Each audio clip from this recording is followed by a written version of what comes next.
할렐루야, 귀한 찬양 감사합니다. 우리가 지난 주일에는 우리 예수님께서 안식일의 회당에서 허리가 꼬부라진 여인을 치료해 주신 그 말씀을 듣게 되었습니다. 여러분들, 허리가 꼬부라졌다는 것은 허리가 90도 각도로 꼬부라져서 하늘을 바라보지 못하고 땅만 바라보게 되었다는 뜻입니다. 근데 허리가 꼬부라진 여인은 귀신이 들려서 허리가 꼬부라진 거예요. 그래서 하늘이신 그리스도 예수를 바라보지 못하고 오직 땅, 즉 세상만 바라보고 세상 것만 구하고 추구하는 여인이었다는 것입니다. 여러분들, 허리가 꼬부라져서 땅만 바라보았다는 것은 세상 것만 추구했다는 뜻이고, 또 자기 문제 안에 갇혀서 늘 자신만 바라보면서 절망하고 탄식하던 여인이었다는 뜻입니다. 이러한 여인을 예수님께서 만나시고 그녀의 질병을 고쳐주셨는데 내 병에서 놓였다라고 말씀하셨습니다. 여러분들, 놓였다라고 하는 단어가 두 단어의 합성어인데 아포와 류오의 합성어예요. 아포는 십자가로 분리가 되었다는 뜻입니다. 그래서 예수님께서 여인에게 말씀하시기를 여인아 내 병에서 놓였다 하시니 그 즉시로 이 여인은 귀신과 더불어서 분리가 되어서 그 모든 질병에서 누임을 받게 되었고, 이제는 땅만 바라보고 절망하며 사는 자가 아니라 하늘이신 예수 그리스도를 바라보면서 하늘의 생명을 누리게 되었다라고 하는 뜻입니다. 여러분들, 이 여인이 어떻게 고침을 받게 되었습니까? 안식일에 회당, 즉 말씀의 집에서 말씀을 들을 때 회복이 된 거예요. 우리 모든 성도들도 오늘 이 시간 말씀의 집에서 예수 그리스도를 생명의 말씀으로 만나게 될 때 영육간의 모든 질병에서 노임받고 회복될 것을 믿으시기를 바랍니다. 예수님께서 또한 안수하시니 주님과 하나로 연합되어서 그리스도의 부활 생명을 얻어 이 여인이 꼬부라진 허리가 곧게 펴졌고 이제는 더 이상 땅을 바라보고 절망하는 자가 아니라 하늘이신 그리스도를 바라보고 소망 가운데 살게 되었다라고 하는 것을 말씀하고 있습니다. 오늘은 우리 겨자씨와 누룩이신 예수 그리스도라고 하는 제목으로 하나님의 말씀을 함께 나누고자 합니다. 오늘 첫 번째로 생각해 볼 말씀은요, 겨자씨는 작은 자로 오신 그리스도다라고 하는 것입니다. 누가복음 13장 18절 말씀을 우리 함께 같이 읽도록 하겠습니다. 그러므로 예수께서 이르시되 하나님의 나라가 무엇과 같을까? 내가 무엇으로 비교할까? 여러분들, 이 그러므로라고 하는 단어는 어떤 결론을 맺는 단어가 아니라 신약 성경에서 이 그러므로라고 하는 단어는요, 앞문장과 뒷문장을 이어주는 연결사인 것입니다. 오늘 본문 말씀은 겨자씨에 대한 말씀 아니겠습니까? 그런데 이 앞문장은 어떤 문장이었어요? 제가 아까 설명드린 허리가 꼬부라진 여인이 예수님을 만나서 그 허리가 펴지게 되었다라고 하는 말씀입니다. 이 말씀과 뒤따라오는 겨자씨의 말씀을 하나로 연결해 주는 단어가 그러므로입니다. 즉 예수님은 허리가 꼬부라진 여인을 고쳐주신 이후에 겨자씨 말씀을 해주신 거예요. 그렇다면 왜 예수님은 허리가 꼬부라진 여인을 고쳐주신 이후에 겨자씨 말씀을 해주신 것입니까? 허리가 꼬부라진 여인은 예수님을 만나서 위로와 안식과 치유함을 받게 되었습니다. 마찬가지로 이 땅에 있는 모든 연약한 자들은 겨자나무이신 예수 그리스도를 만나서 예수 그리스도 안에서 위로받고 하늘의 평안과 능력과 생명을 공급받아 회복된다라고 하는 것을 우리들에게 보여주고 있는 것입니다. 우리 마태복음 13장 말씀 한번 읽어보시겠어요? 시작. 천국은 마치 사람이 자기 밭에 갖다 심은 겨자씨 하나 같으니 이는 모든 씨보다 작은 것이로되. 여러분들 겨자씨 보신 적이 있으십니까? 겨자씨가 얼마나 작은 것인지 제가 한번 보여드리겠습니다. 이렇게 작아요. 이 사람의 콧김으로도 날아갈 수 있는 아주 미미하고 작은 씨앗입니다. 그런데 이렇게 작은 겨자씨가 자라게 되면 옆에 있는 겨자나무가 되는데, 여러분들 얼핏 보면 이것도 작아 보이죠? 그런데 높이가 한 3m 정도까지 자라나게 됩니다. 우리 키보다 훨씬 더 크게 자라나요. 3m까지 자라나서 공중의 새들이 이 겨자나무에 깃들 정도가 되는 것입니다. 그런데 여러분들이 오른쪽에, 제가 볼 때 오른쪽이에요. 이 겨자나무 나무처럼 생겼습니까? 전혀 나무처럼 생기지 않았잖아요. 그런데 성경은 이것을 겨자나무라 이렇게 표현하고 있습니다. 우리가 볼 때는 그저 들풀 같고 어떤 식물처럼 보이게 되는데 성경은 겨자나무라고 표현하고 있어요.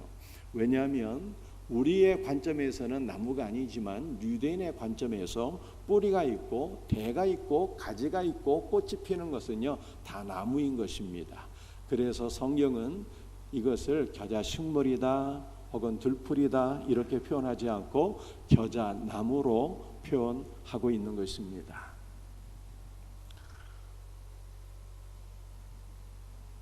겨자씨 하나를 심게 되면, 작은 겨자씨 하나를 심게 되면 이것이 자라나서 나무가 된다라고 말씀하고 있습니다.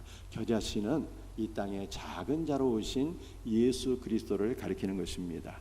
저와 여러분들이 예수 그리스도를 믿음으로 영접하게 되면 예수님께서 우리 안에 작은 자로 태어나셔요. 작은 겨자씨처럼 작은 자로 태어나시지만 우리가 계속해서 말씀으로 물을 주게 되면 우리 안에 작은 자이신 예수 그리스도께서 우리 안에 장성하게 성장하십니다. 작은 겨자씨이시지만 겨자나무로 성장하게 돼요. 그러면 우리는 그 겨자나무이신 예수 그리스도의 품 안에 깃든 공중의 새들이 되는 것입니다. 여러분들, 공중의 새는 바로 우리를 가리키는 거예요. 성경을 보게 되면 이 공중의 새가 부정적인 의미로 사용된 예들이 있습니다. 예를 들어서 예수님께서 씨 뿌리는 비유를 하셨는데, 한 사람이 씨를 뿌리는데 길가에 씨를 뿌리니까 공중의 새가 와서 쪼아 먹었다 이렇게 말씀하고 있지 않습니까? 씨는 복음을 가리키는 것이고 길가는 바로 사람의 심령을 가리키는데 완고하고 교만한 자의 마음을 가리키는 것입니다. 마음이 교만해서 하나님의 말씀을 받아들이지 못하게 되면 공중의 새, 즉 마귀가 와서 말씀을 채감으로 어떠한 열매도 맺을 수가 없게 되는 것입니다. 이처럼 공중의 새는 부정적인 의미가 있지만 겨자나무에서 공중의 새는 마귀를 가리키는 것이 아니라 바로 우리 성도들을 가리키는 것입니다. 예수님께서 우리 안에 겨자씨로 작은 자로 태어나시지만 말씀의 물을 계속 주게 되면 우리 안에 작은 자로 태어나신 예수님께서 장성한 겨자나무가 되시고, 예수님께서 우리 안에 장성한 겨자나무가 되실 때 우리는 그리스도의 품 안에 안긴 새가 되어서 예수 그리스도 안에서 위로와 안식과 하늘의 생명을 누리게 된다라고 하는 말씀인 것입니다.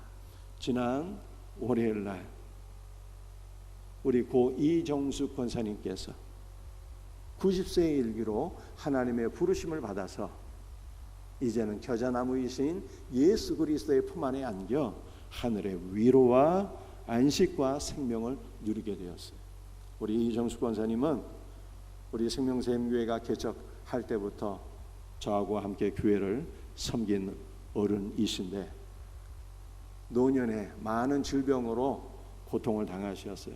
그러나 이제 우리 주님께서 부르심으로 말미암아 겨자나무가 되신 예수 그리스도의 품 안에 깃든 공중의 새가 되어서 하늘의 위로와 안식과 평강을 지금 누리고 계신 것으로 확실히 믿습니다. 그런데 우리 성도는 죽어서만 겨자나무가 되시는 예수 그리스도의 품 안에 깃들어서 안식과 평안을 누리게 되는 것이 아닙니다. 우리는 이 땅에 살아서도 겨자나무가 되신 예수 그리스도의 품 안에 날마다 위로와 안식과 하늘의 생명을 누리며 살아가는 존재가 된 것을 믿으시기를 바랍니다. 그러므로 사랑하는 성도들이여, 여러분에게 어떠한 근심과 염려와 문제와 질병이 있든지 낙심하지 말고 좌절하지 말고 겨자나무 되신 예수 그리스도께로 나아가 예수 그리스도의 품 안에서 다 치유가 되고 회복되는 역사가 일어나기를 주 예수 그리스도의 이름으로 축복합니다. 빌립보서 2장 6절 7절 말씀을 보면 우리 예수님은 근본 하나님의 본체이시나 종의 형상을 입고 이 땅에 태어나셨잖아요. 이처럼 우리 예수님은 겨자씨, 즉 작은 자로 이 땅에 태어나셨어요. 예수님은 화려한 왕궁의 왕처럼 태어나신 것이 아니라 예수님은 양우리에서 짐승의 밥통 구유 안에 작은 자로 태어나셨어요. 그런데 작은 자로 태어나신 예수님은요, 놀랍게도 온 우주에 충만하게 되셨습니다. 여러분들 생애편지 보지 마시고 저를 잘 보시고 말씀을 들으시면 좋겠습니다. 우리가 이스라엘을 꼭 가볼 수 있는 은혜가 나중에 주어졌으면 좋겠어요. 이스라엘을 우리가 한 몇 번 정도 가야 되는가 하면 봄, 여름, 가을, 겨울 4번은 가야 됩니다. 그러면 이스라엘의 사계절을 다 이렇게 경험할 수가 있어요. 이스라엘의 사계절을 경험한다는 것은 성경을 이해하는데 매우 중요합니다. 제가 하나 예를 들어보겠습니다. 여러분들 이스라엘을 봄철에 가게 되면요, 이스라엘이 너무너무 아름다워요. 정말 아름답습니다. 이스라엘 온 천지 사방이 겨자나무로 꽉 차 있어요. 겨자나무로 꽉 차 있어요. 얼마나 아름다운지 몰라요. 우리 예수님은 겨자씨처럼 작은 자로 오셨지만 이스라엘은 온 천지 사방이 겨자나무거든요. 이것은 작은 자로 오신 예수 그리스도께서 온 세상 가득 확장되신다라고 하는 것을 우리들에게 보여주고 있는 것입니다. 실제로 작은 자로 오신 예수 그리스도의 복음은 작은 자들, 그리스도의 12명의 제자들을 통해서 온 세계로 충만하게 펴져나가서 예수 그리스도의 복음이 온 세상에 지금 충만하게 된 것을 믿으시길 바랍니다. 그리스도의 확장이 이루어지게 되었다는 뜻입니다. 우리가 구약 성경 다니엘서 2장을 보게 되면 바벨론 왕 느부갓네살이라고 하는 사람이 꿈을 꾸었는데요, 잠을 깨고 보니까 자기가 무슨 꿈을 꾸었는지 그 해석이 너무 궁금한데 도무지 꿈의 내용도 기억나지 아니하고 그 꿈을 해석하는 사람도 없었어요. 그런데 하나님의 사람 다니엘이 느부갓네살 왕의 꿈을 다 해석해 주게 되었습니다. 왕이시여, 왕이 지난밤에 꿈을 꾸었는데 그 꿈의 내용은 왕이 한 거대한 신상을 보셨나이다. 머리는 금으로 되어 있고 가슴은 은으로 되어 있고 배와 넓적다리는 노수로 되어 있고 다리 얼마는 쇠와 얼마는 흙으로 구성된 신상을 보셨나이다. 그런데 사람의 손대지 아니하는 돌이 그 우상을 침해 우상이 다 부서져서 마치 여름 타작 마당에 겨같이 되어서 바람에 불려 다 없어지게 되었지만 그 우상을 친 돌은 온 세계 가운데 충만하게 되는 그 꿈을 꾸셨나이다 라고 해석을 해주게 되었어요. 그러면서 해석까지 다 해주게 되었는데 금은 바벨론을 의미하는 것이고 가슴의 은은 메대 파사를 가리키는 것이고 이 배는 한라 제국을 가리키는 것이고 넓적다리와 종아리는 로마 제국을 가리키는 것입니다. 이처럼 세상의 모든 제국들이 사람이 손대지 한 돌에 의해서 다 깨지고 무너지게 되었는데 이 뜨인 돌, 사람이 손대지 아니하고 우상을 깨트리고 심판한 이 돌은 바로 하나님의 아들을 가리키는 것입니다. 하나님의 아들로 인해서 모든 세상의 제국들은 심판을 당하고 멸망하게 되지만 하나님의 아들은 온 우주에 충만하게 된다는 뜻입니다. 할렐루야. 그래서 예수님은 어떤 분이라고 하는 것입니까? 예수님은 작은 자로 이 땅에 오셨지만 이 세상 제국들을 심판하시고 이 세상 나라들은 예수 그리스도에 의해서 멸망을 당하고 우리 예수님은 온 우주에 충만하게 되신다는 말씀이에요. 사랑하는 성도들이여, 예수님은 작은 자이시지만 이렇게 온 세상을 심판하시는 만왕의 왕이 되셨어요. 사랑하는 성도들이여, 여러분들 중에 나는 왜 이렇게 작을까? 나는 이렇게 왜 배운 것도 없고 돈도 없고 몸도 약하고 이렇게 작은 자로 고통당할까? 라고 스스로 생각되는 분들이 있습니까? 여러분들 작은 자일지라도 여러분들 자기 자신만 바라보게 되면 절망하게 되지만, 우리는 이 땅에 작은 자로 오신 예수 그리스도를 바라보고 주 예수 그리스도를 의지하게 되면 예수님의 능력을 받게 되고, 예수님의 능력을 받게 되면 우리는 작은 자이지만 작은 자로 오신 예수 그리스도의 복음을 땅끝까지 증거하는 하나님의 귀한 일꾼으로 저와 여러분들이 쓰임받게 될 것을 믿으시기를 바랍니다. 사랑하는 성도들이요, 우리 예수님은 작은 자로 이 땅에 오셨어요. 그러므로 우리도 작은 자가 되어야 돼요. 작은 자는 어떠한 자일까요? 작은 자는 바로 종을 가리키는 거예요. 그리고 종의 삶은 바로 섬김의 삶인 것입니다. 우리 모두가 작은 자가 됩시다. 섬기는 그리스도의 종들이 됩시다. 그래서 우리의 섬김으로 작은 자로 오신 예수 그리스도의 복음이 땅끝까지 전파되어서 우리 주 예수 그리스도의 복음이 우리를 통해서 땅끝까지 전파되어서 많은 영혼들이 예수 믿고 구원받는 생명의 역사가 우리의 작은 자들인 생명샘교의 성도들을 통해서 이루어지기를 주 예수 그리스도의 이름으로 축복합니다.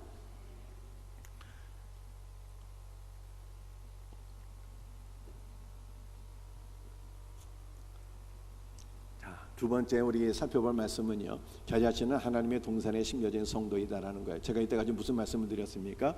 겨자씨는 작은 자로 오신 예수님을 가리키잖아요. 그래서 우리는 예수님의 품 안에 안겨서 위로받는다라고 하는 말씀을 드렸어요. 그런데 겨자씨는 하나님의 동산에 심겨진 우리 성도들을 가리키는 거예요. 우리 말씀을 한번 읽어보겠습니다. 누가복음 13장 19절 말씀 같이 읽어보겠습니다. 마치 사람이 자기 채소밭에 갖다 심은 겨자씨 하늘 같으니 자라나무가 되어 공중의 새들이 그 가지에 깃들였느니라. 아멘. 여러분들, 어떤 사람이 자신의 채소밭에 겨자씨를 심게 되었습니다. 그런데 이런 사람은 사실은 한 명도 없어요. 왜냐하면 겨자씨는 자라게 되면 겨자식물, 겨자나무가 되는데, 이것은 이스라엘 천지 사방에서 늘 볼 수 있는 아주 흔하디 흔한 들풀이기 때문입니다. 이 흔하고 무가치한 들풀인 겨자씨를 자기의 채소밭에 심는 사람은요, 이 멘탈이 정상이 아닌 거죠. 채소밭에는 무엇을 심는 것입니까? 먹을 수 있는 상추, 깻잎, 배추 이런 걸 심는 것입니다. 그런데 이 19절 말씀을 제가 좀 더 정확하게 말씀을 드리면요, 이 채소밭이라고 하는 단어는요 정확한 번역이 아닙니다. 이 채소밭이라고 하는 단어는 케포스라고 하는 단어인데, 이 단어의 원래 의미는 동산이에요. 동산. 그러므로 이 19절 말씀을 제가 다시 해석해 드리면, 마치 사람이라고 되어 있는데 이 한 사람은 우리 하나님을 가리키는 거예요. 자기 채소밭이 아니라 자기 동산의 동산. 이 동산은 하나님의 동산, 에덴 동산을 가리키는 것입니다. 이 케포스라고 하는 단어 자체가 에덴 동산이라고 하는 뜻이에요. 에덴 동산에 갖다 심은 겨자씨 하나 같으니 라고 말씀하고 있는 것입니다. 그런데 동산에는 겨자씨를 심을까요? 정상적인 멘탈을 갖고 있는 분들은 절대로 자기 동산에 겨자씨를 심지 않습니다. 겨자씨는요, 들판에서 흔하디 흔한 무가치한 풀이기 때문에 그렇습니다. 여러분들 동산에는 무엇을 심어야 정상입니까? 유실수로 심는 거예요. 유실수. 따 먹을 수 있는 과일, 포도, 무화과 이런 유실수로 심는 거예요. 그런데 한 사람이, 즉 하나님께서 자신의 에덴 동산에 아주 흔하디 흔한 무가치한 들풀에 불과한 겨자씨를 자신의 에덴 동산에 심으셨다는 거예요. 이것은 놀라운 주님의 은혜를 보여주고 있는 것입니다. 왜냐하면 그 겨자씨, 아주 작고 흔하디 흔한 들풀, 이 무가치한 존재는 바로 여러분이기 때문에 그렇습니다. 우리는 전혀 무가치한 존재인데, 하나님의 동산에 심겨질 수가 없는 자들인데, 하나님의 은혜로 말미암아 저와 여러분이 하나님의 동산에 심겨졌으니 이것이 오직 은혜가 아니고서는 설명할 길이 없는 것입니다. 주님의 은혜로 우리는 하나님의 나라에 심겨진 하나님의 백성이 된 것입니다. 믿어지시면 아멘 하시기 바랍니다. 그런데 하나님의 동산에 하나님께서 은혜로 저와 여러분들을 심어주셨어요. 우리는 작은 자들인데, 무가치한 존재들인데 심겨져서 우리가 자라남으로 말미암아 겨자나무가 된 거예요. 겨자나무가. 그래서 공중의 새들이 그 안에 깃들게 되었습니다. 공중의 새들은요, 만국 백성들을 가리키는 거예요.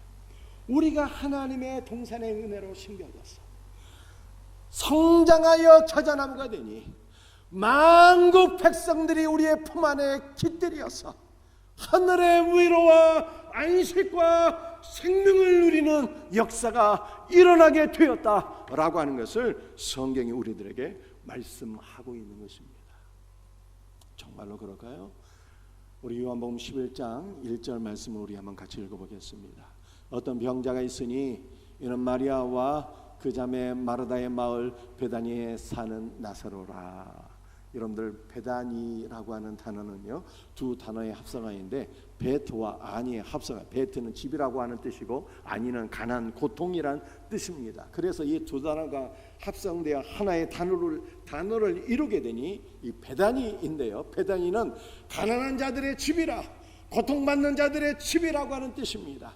즉 가난하고 고통받는 자들이 위로받는 하나님의 집이라고 하는 뜻입니다. 이 베다니 마을에 참 가난하고 고통받는 자들이 있었는데 그 사람들이 바로 나사로와 마르다와 마리아였어요. 나사로는 얼마나 많은 고통을 받고 살았습니까? 중병에 걸려서 실제로 죽었어요. 중병에 걸려서 소망이 없는 상태예요. 나사로가 가장인데 가장이 병들어 죽게 된 거예요. 그래서 마르다는요, 그 이름의 뜻이 여주인이에요. 본인이 가장이 아닌데 가장인 오빠가 병들어 죽게 되어서 소녀 가장이 되었습니다. 얼마나 힘들게 된 것입니까? 마리아의 이름의 뜻은요, 마리아 하니까 여러분들 좋은 이미지가 있지 않습니까? 그런데 마리아의 이름의 뜻은 쓰다라고 하는 거예요. 인생이 몹시 쓰고 고된 삶을 살게 되었다는 것입니다. 나사로, 마르다, 마리아 다 가난하고 병든 자들이었어요. 그런데 이들이 겨자나무가 되신 예수 그리스도를 만나서 그리스도 안에서 참 생명을 얻게 되니 죽은 나사로가 다시 살아나게 되었고, 마르다, 마리아도 주님의 품 안에서 생명의 말씀을 듣고 그녀들이 회복되는 역사가 일어나게 된 것입니다. 겨자나무이신 예수 그리스도 안에서 회복되니 이들이 다 겨자나무가 되었어요. 나사로도 마르다도 마리아도 성장하여 겨자나무가 되니 그 동네에서 가난하고 병든 자들이 다 이들에게 나와 이들의 품 안에 안겨서 하늘의 위로와 안식과 평강을 누리며 살게 되었다라고 하는 말씀인 것입니다. 사랑하는 성도들이여, 우리의 생명샘교회는 어떤 교회가 되면 좋을까요? 우리의 생명샘교회는 베다니처럼 될 수 있기를 주님의 이름으로 축복합니다. 이 땅에 가난하고 병든 영혼들이 우리 생명샘교회로 나와서 우리 생명샘교회 성도들의 품 안에 안겨 그리스도의 사랑을 맛보게 되고 하늘의 안식과 위로와 평강을 누리며 회복될 수 있는 축복된 교회가 되기를 주 예수의 이름으로 축복합니다. 우리 로마서 16장 1절과 2절 말씀 한번 같이 읽어보겠습니다. 시작.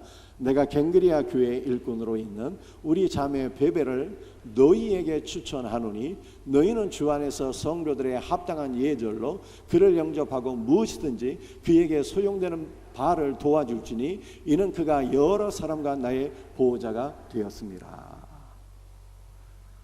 바울이 로마서에서 자신의 동역자들의 이름을 하나하나 다 열거했는데요, 첫 번째로 열거한 동역자 이름이 갱그리아 교회의 일꾼인 베베.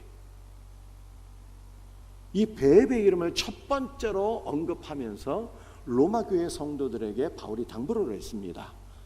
너희들이 합당한 성도들의 예절로서 베베를 영접하고 그녀에게 수용되는 바는 무엇이든지 다 도와주라, 이렇게 당부의 말씀을 하게 되었어요. 그러면서 그 이유까지 설명해 주게 되었는데, 그 이유를 무엇이라고 말씀했습니까?